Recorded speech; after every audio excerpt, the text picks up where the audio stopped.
Hello नमस्कार दोस्तों, मैं हूं निर्मल और आप सबका द एनवी क्लासेस में स्वागत करता हूं। चलिए, कैसे हैं आप लोग? पढ़ाई वगैरह सब मस्त चल रही, बिल्कुल झंझनाट एकदम। चलिए ठीक है। तो आज हम क्या पढ़ने वाले हो बता देता हूं। आज हम पढ़ने वाले इंडियन पॉलिटी। लुसेंट की सीरीज चल रही है, पता ही होगा आपको। और हम जो आज डिस्कस करेंगे वो है राज्यसभा के बारे में। ठीक है, हम क्या डिस्कस करेंगे आज? राज्यसभा के बारे में डिस्कस करने वाले हैं। आज हम राज्यसभा के बारे में सब कुछ डिस्कस करेंगे, उसकी पावर, उसका इलेक्शन, कितने मेंबर है, कितने सदस्य है, ये सारा हम आज की क्लास में चर्चा करेंगे। एक सेकंड दीजिएगा।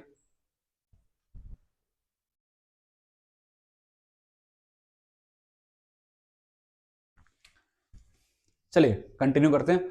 चलिए, तो हम आज राज्यसभा के बारे में सारी चर्चा करेंगे। ठीक है, चलो सबसे पहले हम देखेंगे कि राज्यसभा बनी कब।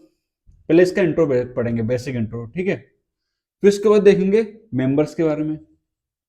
मेंबर्स में हम देखेंगे कहाँ इसका मेंशन किया गया है।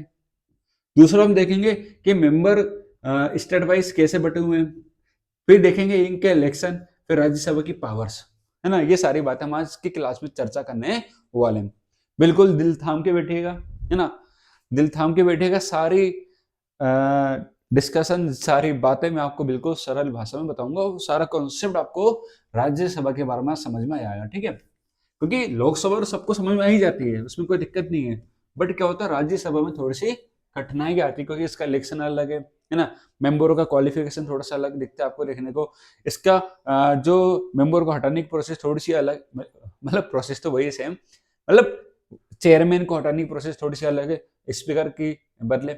तो मतलब सारी चीजें हम समझेंगे इसमें ना, है ना। बिल्कुल आसान लैंग्वेज समझाऊंगा, बिल्कुल आपकी देसी लैंग्वेज में। ठीक है, बिल्कुल टेंशन लेने की कोई जरूरत नहीं है। चलो ठीक है, यहाँ डाल लेते हो राज्यसभा। देखो, हमने पार्लियामेंट पढ़ा, हमने देखा कि भारतीय संसद किस किस से मिलकर बनी है। तो हमने देखा लोकसभा, राज्यसभा और प्रेसिडेंट। लोकसभा हम पढ़ चुके हैं, अब हमें क्या पढ़ना है? राज्यसभा। ठीक है, अब राज्यसभा बनी कब? तो राज्यसभा बनी थी 2 अप्रैल 1952 को। जरूरत क्यों पड़ी बनाने की, पहली बात तो ये बताओ सर। जरूरत क्यों थी इसको बनाने की? जब लोकसभा थी हमारे पास, दिख रहा था हाँ, जब लोकसभा थी हमारे पास तो इसकी जरूरत काहे पड़ी? तो देखो, सिंपल है। जो राज्यसभा है, ये राज्यों को रिप्रेजेंट करने के लिए बॉडी बनाई गई। ठीक है, भारतीय संविधान में क्या किया, इसका उल्लेख किया। और एक कैसा हाउस है? एक अपर हाउस है। कैसा हाउस है? एक अपर हाउस है। और और हमारा लोकसभा कैसा हाउस है? लोअर। ये क्या बोल सकते हैं इसको? अपर हाउस है, वो निचली सदन है। ठीक है, ठीक है, इतना समझ में आ गया। अब और समझो, जो राज्यसभा है ना, जो आपकी राज्यसभा, उसको हम और क्या बोल सकते हैं? Council of state. क्या बोलते हैं इसको? Council of the state. क्या बोलते हैं इसको? काउंसिल ऑफ द स्टेट हम इसको बोल सकते हैं। अब इसको अपर हाउस बोल रहे हैं, लेकिन पावर कैसी दी इसको? लोअर हाउस जैसी। क्योंकि हमारे देश में सबसे ज्यादा पावर किसको दी गई? सॉरी, हमारे देश में नहीं, हमारे भारतीय संविधान ने किसको पावर दी है? लोकसभा को ज्यादा पावर दी है, राज्यसभा को थोड़ी सी कम पावर यहाँ पर देख रखी है। ठीक है, चलो और पढ़ते हैं आगे, और क्या बढ़े इसके बारे में। और जो लोक राज्यसभा है ना, उसमें कितने सदस्य होंगे और राज्यों को कितनी सीट मिलेगी, ये कहाँ लिखा हुआ है? ये लिखा है हमारे भारतीय संविधान के शेड्यूल 4 के अंदर। सुनो मेरी बात, कितने राज्य को कितनी सीटें मिलेगी, ये कहाँ लिखा हुआ है? अनुसूची 4 में या शेड्यूल 4 के अंदर। जो शेड्यूल 4 है, ये बताता है किस राज्य के पास इतनी सीट रहेगी, इस राज्य के पास इतनी सीट रहेगी, या इस राज्य के पास इतनी सीट रहेगी। आपको पता होगा कि आपके राज्य में कितनी सीट है, तो आप उससे अंदाजा ला सकते हो कौन से राज्य में कितनी सीट रहेगी। ये सब कहाँ लिखा है बताओ? ये लिखा है हमारे भारतीय संविधान के अंदर। ठीक है, उन्हें क्लियर लिख के दिया क्या ये किस राज्य में कितनी सीट होंगी। चलो आगे बढ़ते हैं। हाँ ठीक है, इतना क्लियर है। अब हम चलते हैं दैट मेंबर के पास। हटाओ, इस कहानी को थोड़ा सा हम खत्म करते हैं। थोड़ा सा 2 बूंद पोलियो की पिला दूं मैं, है ना। देखो, जो जो राज्यसभा है आपकी, एक सेकंड मैं लिख इनके डाल ही लेता हूँ, है ना, थोड़ी सी, फिर अपन अच्छे से और चर्चा करेंगे। कोई चर्चा थोड़ी सी लंबी होने वाली है, ठीक है। चलिए डाल दी 2 बूंद जिंदगी की।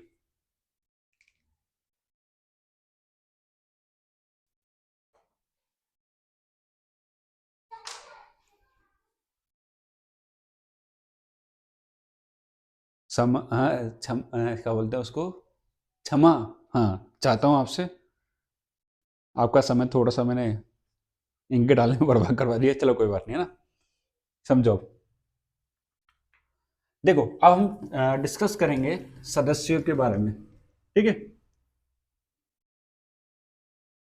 थोड़ा हम मेंबर के बारे में डिस्कस करेंगे। चलो समझो, हमारे राज्यसभा के अंदर जो मेंबर है वो कितने हैं आज की तारीख में? वो है दोस्तों 250। 250? पागल आ गए हो क्या? हम तो 245 पढ़ते हैं। मैं फिर से सुनो, मैं बोल रहा हूं 250 है हमारी राज्यसभा की टोटल स्ट्रेंथ। लेकिन लेकिन 238 उसमें से कहां से आते हैं? राज्यों से आते हैं। और जो 12 सदस्य है वो क्या किए जाते हैं? नॉमिनेट किए जाते हैं। फिर से मेरी बात दोहरा रहा हूं मैंने ये कहा कि राज्यसभा की टोटल स्ट्रेंथ कितनी है? 250, जिसमें से 238 कहां से आते हैं? राज्यों से आते हैं। और 12 क्या किए जाते हैं? राष्ट्रपति के द्वारा नॉमिनेट किए जाते हैं। क्या किए जाते हैं? राष्ट्रपति के द्वारा नॉमिनेट किए जाते हैं। ये कहानी एकदम क्लियर है। अब जो हमारे राष्ट्रपति है, 12 लोगों को नॉमिनेट कैसे करते हैं? मतलब कोई आधार है उसका? हाँ, है ना आधार। मतलब किसी अलग अलग, मतलब जिसने अपनी लाइफ में कुछ अचीवमेंट पाई है स्पोर्ट्स की फील्ड में, साइंस की फील्ड में, तो अलग अलग फील्ड से ये क्या चुनते हैं? इन राष्ट्रपति चुनते हैं, 12 मेंबर्स को नॉमिनेट करते हैं।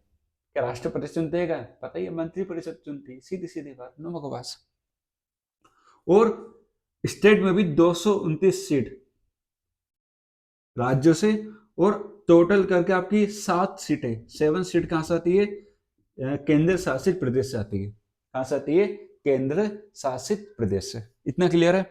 चलो, अब सब मेंबर का इलेक्शन कैसे होगा, है ना, मेंबर की क्वालिफिकेशन क्या होगी, अब ये वाली बातें हमें थोड़ी सी बता दीजिए सर।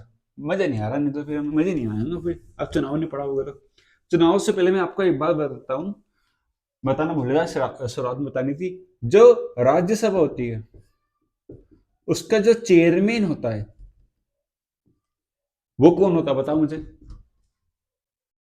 राज्यसभा का चेयरमैन हमेशा भारत का उपराष्ट्रपति रहता है। मैं फिर से बोल रहा हूं, राज्यसभा का चेयरमैन हमेशा कौन होता है? भारत का उपराष्ट्रपति। जी हां, सही सुना आपने। हमने देखा कि लोकसभा का एक स्पीकर होता है, लेकिन यहां पर क्या होता है? वाइस प्रेसिडेंट होता है, वही क्या होता है? चेयरमैन। पहली बात तो वाइस प्रेसिडेंट जैसी पोस्ट ही नहीं हो, उसको बेचारा सैलरी किस तौर पर मिलती है? राज्यसभा के चेयरमैन के तौर पर। अब वो कब काम करेगा? वाइस प्रेसिडेंट बना के रखा तो प्रेसिडेंट की तरह काम कब करेगा? जब प्रेसिडेंट साहब के टूर पे गए हो, छुट्टी पे हो, या प्रेसिडेंट साहब नहीं है, उस कंडीशन में वाइस प्रेसिडेंट प्रेसिडेंट की तरह काम करेगा, तो उसको सारे प्रिविलेज, सारे राइट्स राष्ट्रपति की तरह मिलेंगे। वो पढ़ेंगे, वन बात की बात है ना। अब इतना सुन लो, राज्यसभा के चेयरमैन कौन होता है? भारत का उपराष्ट्रपति। चलो, अब हमें पढ़ना है सदस्य पे आते वापिस से, ठीक है। चलो सर, ये बताओ, हाउ सदस्यों की क्वालिफिकेशन क्या होती है? यदि आप राज्यसभा का मेंबर बनना चाहते हैं तो क्या क्वालिफिकेशन होना चाहिए?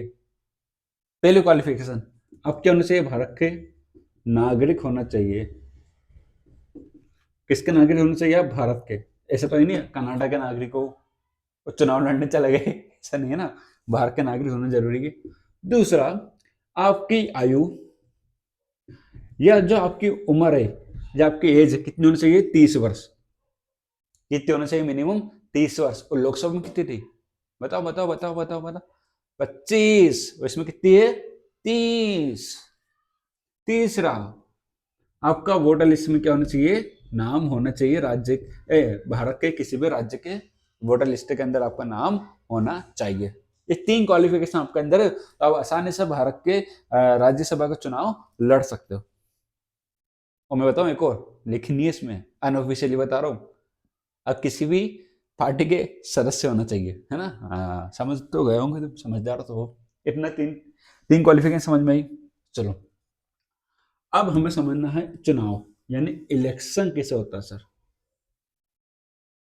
अब समझो, इलेक्शन से पहले आपको मैं कार्यकाल समझा देता हूँ, फिर इलेक्शन पाएंगे। अब इतना इंतजार करवाते हो। इलेक्शन से पहले आपको समझना पड़ेगा कार्यकाल, यानी इसको इंग्लिश में बोलते हैं टेन्योर। क्या होता है टेन्योर? मुझे बताओ, लोकसभा का कार्यकाल कितना था? नहीं आता, बिन बिना मत है ना। लोकसभा का कार्यकाल होता है 5 वर्ष, 5 साल का।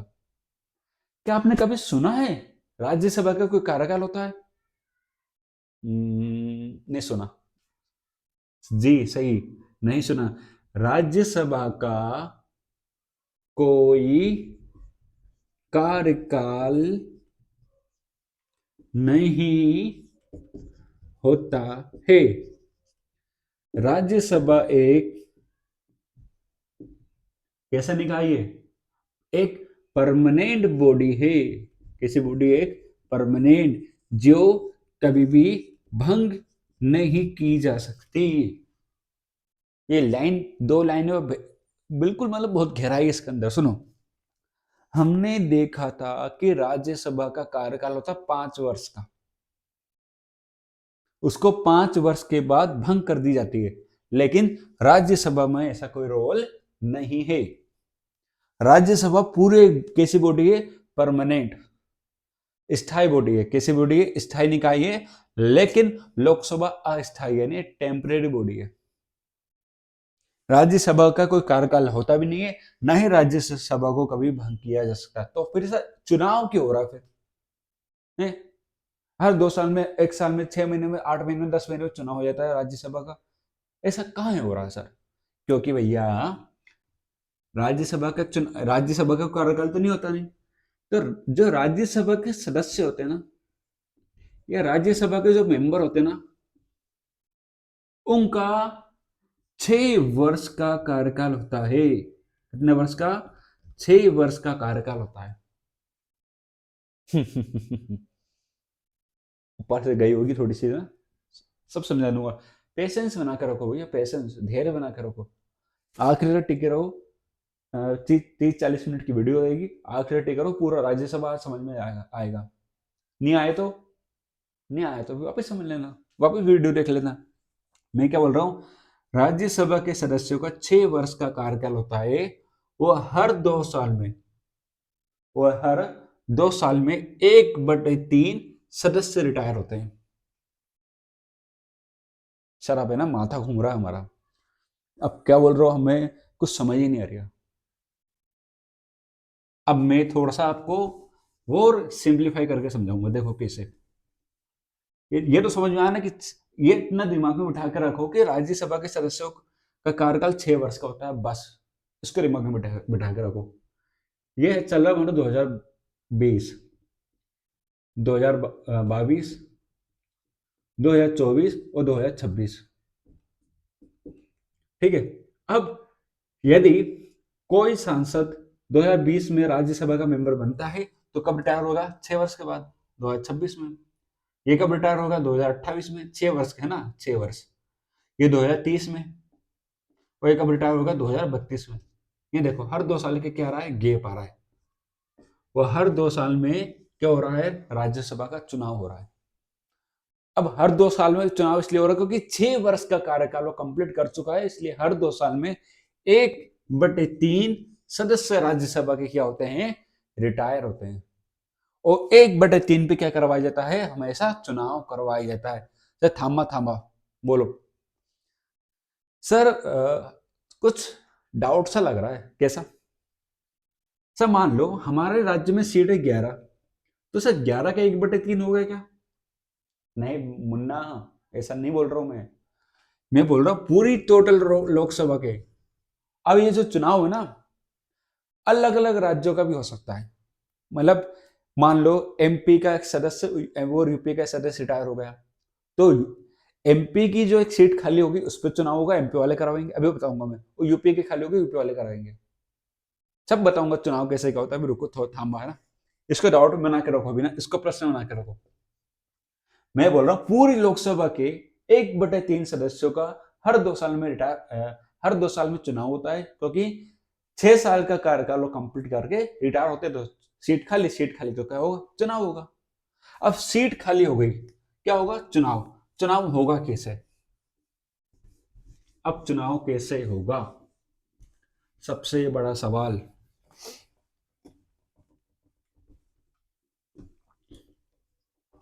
समझो, सवाल का जवाब आपको मिलेगा, चुनाव कैसे होगा। कैसे होगा चुनाव? होगा कैसे चुनाव? किसका चुनाव करवाना हमें? राज्यसभा का, ठीक है। चलो, अब राज्यसभा का इलेक्शन कैसे होता है? सबसे बड़ा सवाल तो यही है। देखो, हमने हमने लोकसभा पढ़ा। लोकसभा का चुनाव कैसे होता है? प्रत्यक्ष रूप से होता है कि नहीं होता है? बिल्कुल होता है। लेकिन जो राज्यसभा का चुनाव होता है उसके मेथड थोड़ी सी अलग है। अलग है, अलग है, अलग है, अलग है। कैसी अलग है समझो। हमने देखा जो लोकसभा का चुनाव होता है किस मेथड से होता है? First pass the post. मतलब जिसके पास ज्यादा वोट वो जीत गया। लेकिन इसमें अलग होता है। राज्यसभा का चुनाव होता है proportional proportional representation system of single transferable vote. Single transferable vote मतलब इसमें वोट का ट्रांसफर किया जाता, सिंगल वोट का क्या किया जाता, इसमें ट्रांसफर किया जाता है। पहले हम निकालते हैं इसमें प्रोपोर्शनल, फिर वोटों को ट्रांसफर किया जाता है। कैसे क्या होता है पूरी प्रोसेस समझा दो। चलो, अब मैं आपको कुछ क्लियर कर रहा हूँ, प्लीज उसको पहले क्लियर रख ले, फिर आगे बढ़ेंगे ना। पहली बात तो ये, जो राज्यसभा का चुनाव होता है ना, जो राज्यसभा का इलेक्शन है, चुनाव होता ना, वो हमेशा स्टेट वाइज होता है। मैं फिर से रिपीट कर रहा हूं, राज्यसभा का चुनाव हमेशा स्टेट वाइज होता है। कभी भी आपने नहीं देखा होगा कि पूरी राज्यसभा की सभी सीटों पे एक साथ चुनाव हो रहा है, कभी नहीं होता है। जिस राज्य की सीट खाली होती है ना, सुनो, जिस राज्य की सीट खाली होती है ना, उसी राज्य के विधानसभा के सदस्य, यानी उसकी लेजिस्लेटिव असेंबली के मेंबर उस चुनाव में पार्टिसिपेट करते हैं। समझ में आ रहा? सुनो, लोकसभा का इलेक्शन होता है प्रत्यक्ष रूप से, मतलब हम खुद वोट देते हैं। लेकिन राज्यसभा में ऐसा नहीं है। राज्यसभा में हमारी तरफ से कौन वोट देता है? कौन देता है? हमारे द्वारा चुने गए एमएलए। वो क्या देते हैं? राज्यसभा के कैंडिडेट को, जो भी चुनाव के लिए खड़ा होता है, उसको वोट देते हैं। मतलब राज्यसभा का इलेक्शन कैसे होता है? इनडायरेक्ट यानी अप्रत्यक्ष रूप से। इसमें पार्टिसिपेट कौन करता है? उस राज्य के एमएलए, जिस राज्य की सीट खाली है जहां पर चुनाव हो रहा है। ठीक है, तो क्या देंगे? एमएलए वोट देंगे। जैसे यूपी की 2 सीट खाली होगी, तो यूपी के 2 मेंबर क्या देंगे? वोट देंगे। सॉरी, यूपी की सीट खाली होगी तो यूपी के एमएलए वोट देंगे।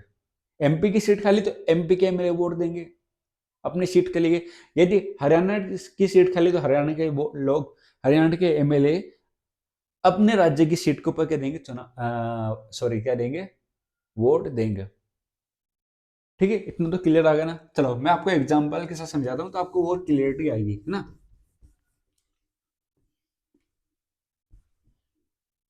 चलो समझो। समझो जरा क्लियर अच्छे से।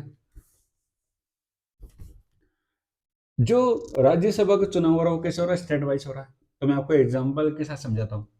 कैसे? अपन किसका एग्जाम्पल लें? किसका एग्जाम्पल लेते हैं? एमपी का लेते हैं। मैं एमपी से हूँ तो मध्य प्रदेश का एग्जाम्पल लेके समझाऊंगा आपको।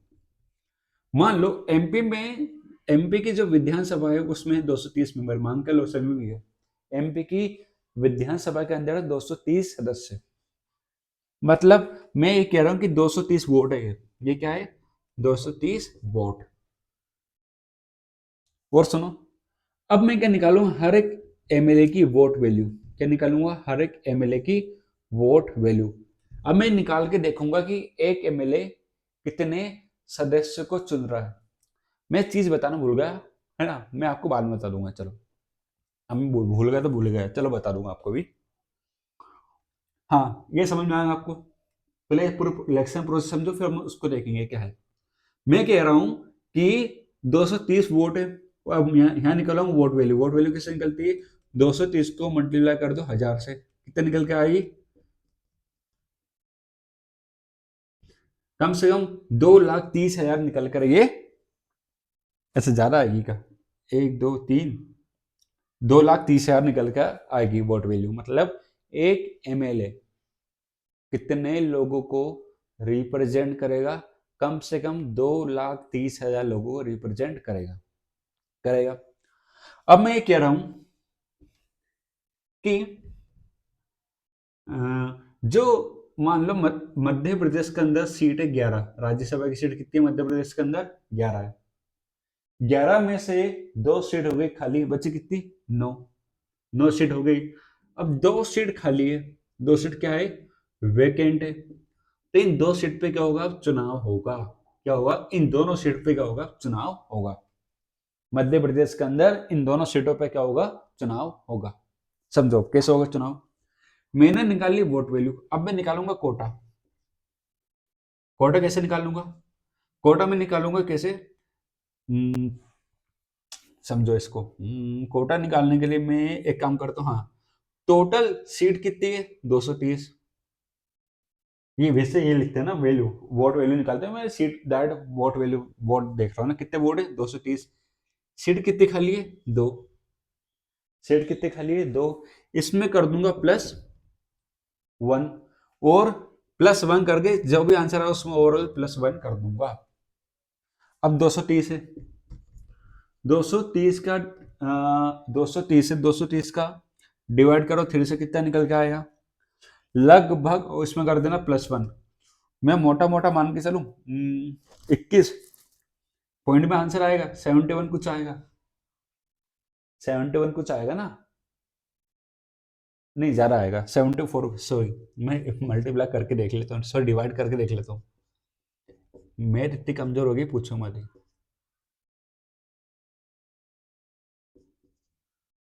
कितना होगा ये बच्चा? कहता अपना 18। लगभग 76 आंसर आ रहा है। लगभग, पॉइंट हटा उसको। लगभग मोटा मोटा क्या आ रहा है मेरा? 76। तो 76 में +1 कर दो, ओवरऑल का क्या करना पड़ेगा? +1। तो कितना निकल के आया? 77। तो कोटा कितना निकल के आया? 77। अब मेरी बात सुनो, यहाँ लिखो पूरा प्रोसेस। यहाँ वोट कितने हैं अपने पास? 230। कोटा कितना निकल के आया इनका? 200, सॉरी, कोटा निकल के आया हमारा 77।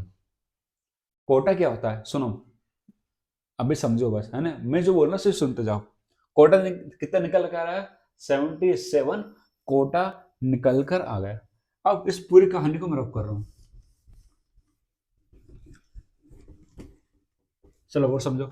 सीट कितनी वेकेंट है? सीट वेकेंट है 2, और उस सीट के लिए कितने कैंडिडेट खड़े हुए? 4। टोटल वोट कितने हैं? 230। कोटा कितने हैं? 77 का कोटा है। सीट कितनी खाली? 2। कैंडिडेट कितने हैं? 4। एक कोटा क्यों निकाला साहब? पहले ये इसका बता दो। कोटा मतलब ये होता है कि कैंडिडेट को जीतने के लिए कम से कम 77 वोट की जरूरत है। मैं फिर से दोहरा रहा हूं, किसी भी कैंडिडेट को सांसद बनने के लिए कम से कम कितने वोट चाहिए? 77 वोट चाहिए, तो कोटा प्राप्त कर लेगा। चलो, अब मैं सभी एमएलए को बुलाता हूँ, भैया जाओ। बुला लिया। अब मैं स्टार्ट करता हूँ इलेक्शन की प्रोसेस। क्या करता हूँ, इलेक्शन की प्रोसेस स्टार्ट करता हूँ। मैं इलेक्शन करवाने के लिए ईवीएम मशीन का यूज तो करूंगा नहीं, ईवीएम मशीन का प्रयोग नहीं होगा, तो कैसे होगा, मैं सबको दे दूंगा एक एक बैलेट पेपर। क्या दे दूंगा, एक एक बैलेट पेपर, एक पर्चा दे दूंगा। उस पर्चे पे सभी कैंडिडेट के नाम लिखे रहेंगे। मान लो 4 कैंडिडेट खड़ा होते हैं, ए बी सी और D. 1 2 3 4, 1 2 3 4, 1 2 3 4, A B C D A B C D A B C D A B C D, 4 candidate के नाम लिखे हुए हैं इस बैलेट पेपर पे। अब एमएलए साहब खड़े हो, भाई साहब सुनो सुनो, क्या करना है इस बैलेट पेपर के, क्या इसमें चकना डाल के पोहा खाना है, क्या करना, करना क्या है, पर्ची बनानी है इसकी है? चोर पुलिस खेलने हैं? हाँ नहीं नहीं भैया, तो फिर इसका आगे बॉक्स खाली होगा, हाँ है, उस बॉक्स में तुम्हें लिखना है 1 2 3 4। बड़ा आसान है, अरे सुनो तो सही। किसको तुम फर्स्ट पे रखना चाहते हो, किसको सेकंड पे रखना चाहते हो, किसको थर्ड पे रखना चाहते हो, किसको फोर्थ पे रखना चाहते हो, तुम्हें देनी है प्रेफरेंस। क्या देनी है तुम्हें, प्रेफरेंस देनी है सबको। जिसको फर्स्ट पे प्रेफरेंस सबसे ज्यादा मिली, मान लो किसी कैंडिडेट को 77 लोगों ने फर्स्ट पे रखा तो वो जीत गया, सेकंड वाले को 77 पे रखा तो वो भी जीत गया। मैंने क्या बोल रहा हूँ, जीतने के लिए कितने वोट चाहिए, 77, और सीट कितनी है, 2, कैंडिडेट कितने हैं, 4। बड़े नाइंसाफी है, चुनाव करवाते हैं। चलो टोटल वोट कितने आने चाहिए, 230। चारों खड़े होते हैं भैया, ए बी सी डी। मान लो यहां पर ए को वोट मिलते हैं 60, कितना होगा, गिनना है ना। बी को मिलते हैं 75, कितना होगा ये, और सी को मिलते हैं 70, कितना होगा ये, 130 तो ये होगा, 130 और 130 तो ये हो गया अपना, 130 में 70 गए, कितने हो गए, 205, और बचे कितने अपने 25। 25 इसको मिले, किसको, डी को। डी को कितने वोट मिलते हैं, 25। चलो भैया, क्या मुझे बता, किसी को भी कोटा प्राप्त हुआ क्या, कितने चाहिए थे जीतने के लिए, सर 77। 77, किसी को 77 प्राप्त हुए क्या, हाँ हुए ना सर, बी, अरे बी को 75 प्राप्त हुए, 75। किसी को कोटा ही प्राप्त नहीं हुआ, तो फिर क्या करेंगे। अब हम देखते हैं डी के पास सबसे कम वोट मिले, सबसे कम वोट है, मतलब ए को 60 लोगों ने फर्स्ट पे रखा, बी को 75 लोगों ने फर्स्ट पे रखा, सी को 70 लोगों ने फर्स्ट पे रखा, लेकिन वही 25 वोट है।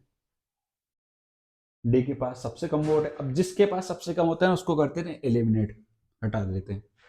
और इसके जो 25 वोट है ना, हम तीनों में बांट देंगे बराबर। अब इसका 3 से वो कर दो भैया। अब जैसे इसके 3 से करेंगे, लगभग कितना निकलेगा, 7 8, कितना निकलेगा, लगभग 8 निकलेगा। अब मैं तीनों में 8 8 वोट बांट देता हूं, तीनों में 8 8 वोट प्लस कर देता हूं, है ना। इसको भी 8, इसको भी 8, इसको भी 8, तो ये होगा 68। ए को वोट मिले 68, बी को मिले कितने, 83, और सी को कितने मिले, 78। अब जीतेगा कौन, बी और सी दोनों जीत जाएंगे। कोई सीट कितनी खाली थी, 2, और दोनों को क्या मिल गया, यहाँ पर कोटा प्राप्त हो गया। और यदि 2 कैंडिडेट खड़े होते तो चुनाव करवाने की जरूरत ही नहीं थी, वैसे फॉर्मेलिटी के लिए करवा देते, लेकिन हमें बी और सी को कोटा प्राप्त हो चुका है, तो वो अब जीत चुके हैं। यदि दोनों को प्राप्त नहीं होता तो फिर वो आगे प्रोसेस को बढ़ा देते, वैसे प्रोसेस बढ़ाने की जरूरत ही नहीं थी, क्यों, बी फर्स्ट पे सी सेकंड पे, तो खत्म प्रोसेस यहीं पर।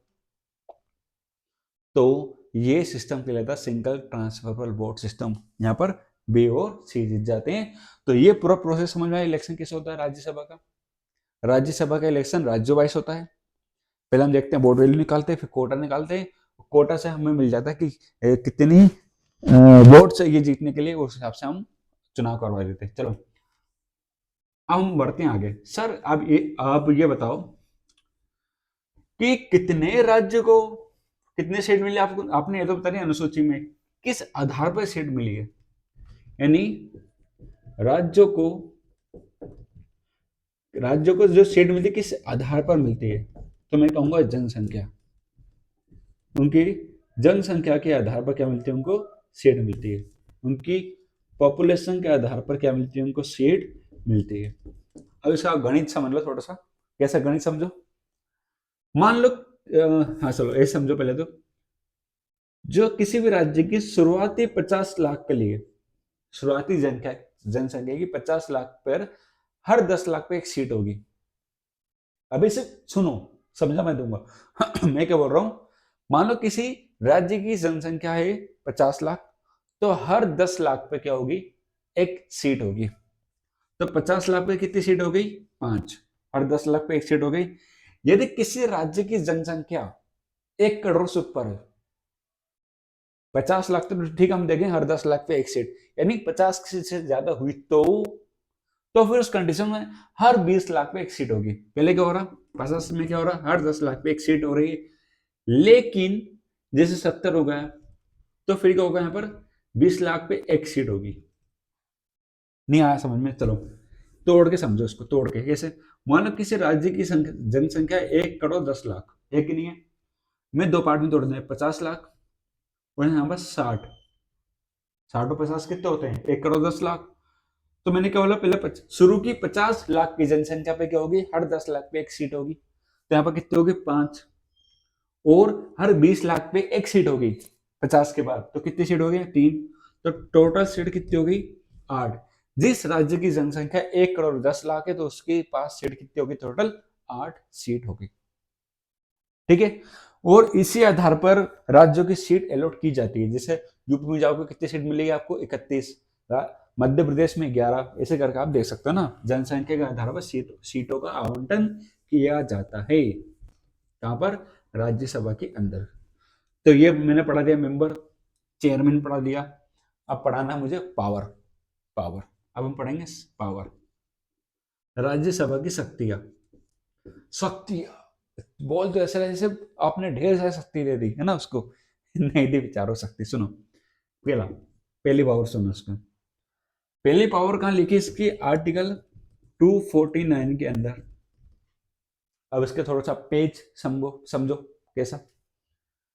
हम जानते हैं कि शेड्यूल 8 के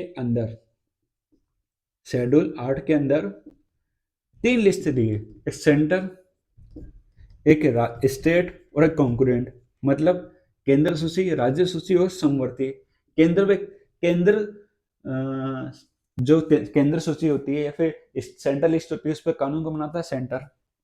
स्टेट पे कानून को बनाता है स्टेट। और आपका क्या बोल रहा हूँ मैं, कॉन्करेंट में दोनों मिलकर दोनों कानून बनाते हैं मिलकर। तो नहीं, राज्य भी बना सकती है और केंद्र भी बना सकती है, भले किसी चलती है केंद्र की, पता ही है। चलो ये पता हमें। लेकिन वे केंद्र चाहती कि भाई राज्य सूची में हम कानून बनाए। मैं फिर से बोल रहा हूं, केंद्र ये चाह रही है कि हम स्टेट लिस्ट पे कानून बनाए। तो फिर क्या होगा उस कंडीशन में, अभी चाह रही सपना है उनका। तो उस कंडीशन में उनको एक राज्यसभा के अंदर आर्टिकल 49 के अंदर 249 के अंदर लाना पड़ेगा प्रस्ताव। क्या लाना पड़ेगा, प्रस्ताव लाना पड़ेगा।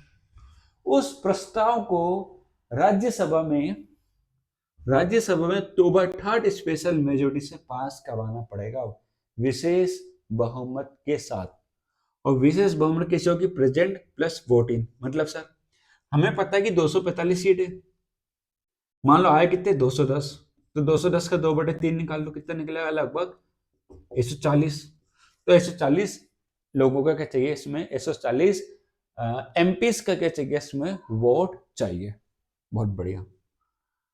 हाँ, ये 249 क्या बोलता है कि वे सेंटर किस पे कानून बनाना चाहती है, राज्यों पे। और कब होता है, कब, जब भी राष्ट्रपति शासन लगा हो या इमरजेंसी लगी हो, तो आर्टिकल 249 का यूज कर सकती है केंद्र। ठीक है। चलो अब एक और समझो, आर्टिकल 312। राज्यसभा को ये शक्ति है कि वो ऑल इंडिया सर्विसेज का गठन कर सकती है या उसका बना सकती है, अखिल भारतीय सेवाओं का क्रिएशन कर सकते हैं, उनको बना सकते हैं। कौन, राज्यसभा। इसके लिए भी राज्यसभा के अंदर प्रस्ताव लाना पड़ेगा, उसको special majority 2/3 present plus voting से पास करवाना पड़ेगा, जब जाके आप ऑल इंडिया सर्विसेज का क्रिएशन कर सकते हो। वर्तमान में भारत में 3 सर्विसेज है, कौन कौन सी है, आईपीएस, आईएएस और IFS. Indian police service, Indian administrative service और इंडियन फॉरेस्ट सर्विस। 3 सर्विस है। एक पहले इंजीनियरिंग हुआ करती है, उसको हटा देगा। ठीक है, इतना क्लियर है। अब लास्ट पावर बची है राज्यसभा की ज्यादा पावर दी है ना राज्यसभा को। कौन सी पावर बची है राज्यसभा की? वो है कि वाइस प्रेसिडेंट को यदि हटाना है तो उसके लिए प्रस्ताव कहाँ लाया जा सकता है? सिर्फ राज्यसभा में लाया जा सकता है। ठीक है, चलो, तो ये था पूरा राज्यसभा के बारे में सब कुछ, मेंबर, सदस्य, ठीक है, चुनाव वगैरह, शक्ति वगैरह सब मैंने पढ़ा दी। अब लास्ट में कंपेयर करके देखते हैं किस किस को कंपेयर करेंगे हम कंपेयर करेंगे लोकसभा को और राज्यसभा को। चलो अब हम कंपेयर करते हैं। यहाँ पर लिख देता हूँ लोकसभा, यहाँ पर लिख देता हूँ राज्यसभा। हर मामले में लोकसभा को ज्यादा पावर दी है हमारे यहाँ ना। चलो पहला लोकसभा कैसे बॉडी है? टेम्परेरी बॉडी, मतलब इसको 5 साल में भंग किया जा सकता है। क्या राज्यसभा ऐसी है? क्या नहीं, राज्यसभा एक परमानेंट स्थायी निकाय है, उसको कभी भी भंग नहीं किया जा सकता। इसको क्या किया जा सकता है? डिजोल्व किया जा सकता है, इसको कभी भी डिजोल्व नहीं किया जा सकता। दूसरा, इसका कार्यकाल होता है 5 वर्ष का, 5 इयर्स का क्या होता है? इसका टेन्यूर होता है। लेकिन राज्यसभा का कोई कार्यकाल नहीं होता, बल्कि राज्यसभा के सदस्य या फिर मेंबर का कार्यकाल होता है कितने वर्ष का? 6 वर्ष का। वह हर 2 साल में 1/3 मेंबर क्या होते हैं? रिटायर होते हैं। क्लियर फंडा? तीसरा और समझो, जो आपकी लोकसभा उसका इलेक्शन कैसे होता है? डायरेक्ट। लेकिन राज्यसभा के इलेक्शन कैसे होते हैं? इनडायरेक्ट। लोकसभा का चुनाव पूरे भारत में एक साथ करवाया जाता है, लेकिन राज्यसभा में ऐसा नहीं है, राज्यों वाइज होता है, ठीक है। और लोकसभा का एक स्पीकर होता है, लेकिन जो राज्यसभा के चेयरमैन होता है वो कौन होता है? भारत का उपराष्ट्रपति। कौन होता है? भारत का उपराष्ट्रपति। सर एक प्रश्न था, मान लो भारत के उपराष्ट्रपति राष्ट्रपति की तरह काम करता है, तो फिर राज्यसभा का चेयरमैन कौन बनेगा? उसका वाइस चेयरमैन, जो भी वाइस चेयरमैन होता है वो बन जाएगा, ठीक है। वो भी ना हो तो वह किसी भी एक सीनियर मेंबर को बिठा सकते हैं कि भाई साहब संभालो कुछ दिन के लिए। काम क्या होता है सर चेयरमैन का? वही काम जो स्पीकर का होता है वही काम किसका होता है? राज्यसभा के चेयरमैन का काम होता है। तो ये था पूरा कंपेरिजन, मैंने आपको बता दिया। मेंबर का लिख लो भैया, यहाँ पर 543 मेंबर है, यहाँ पर कितने मेंबर है? 245। इसमें हाँ, लोकसभा के अंदर एसटी एससी को रिजर्वेशन दिया गया है। लोकसभा के अंदर एसटी एससी को रिजर्वेशन दिया गया है, लेकिन राज्यसभा में किसी भी क्लास को रिजर्वेशन नहीं दिया गया है, ना एसटी एससी ना ओबीसी, किसी को भी रिजर्वेशन नहीं दिया गया है। ठीक है, क्लियर ना? तो ये था पूरा आपका राज्यसभा, मैंने कंपेयर करके भी आपको बता दिया। अब एक और क्लास बची हमारी किसकी? पार्लियामेंट की, जिसमें हम लोग पार्लियामेंट के फंक्शन, पार्लियामेंट के स्पीकर से काम करती है, कानून कैसे बनते हैं, जॉइंट सीटिंग क्या होते हैं, अमेंडमेंट बिल कैसे लाए जाते हैं, सारी चीजें मैं आपको कल वाली क्लास नहीं नेक्स्ट क्लास में पढ़ा दूंगा।